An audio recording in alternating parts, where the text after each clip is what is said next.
coastal waters from Chincoteague to Paramore Island, Virginia. Out 40 nautical miles. Coastal waters from Paramore Island to Cape Charles Light, Virginia. Out 40 nautical miles until 9:15 p.m. Eastern Daylight Time.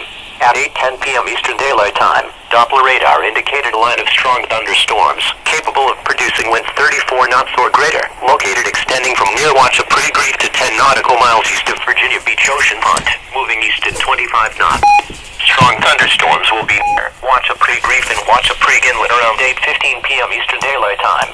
Bone Wreck around 8:45 p.m. Eastern Daylight Time. Triangle Reef around 9:10 p.m. Eastern Daylight Time. Parking lot around 9:15 p.m. Eastern Daylight Time.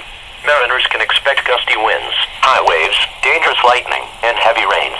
Boaters should seek safe harbor immediately until these storms pass. Frequent lightning is occurring with this storm.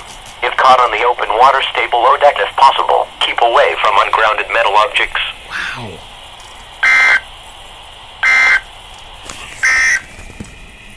The 8 p.m. area weather observations. At Norfolk, heavy rain and fog.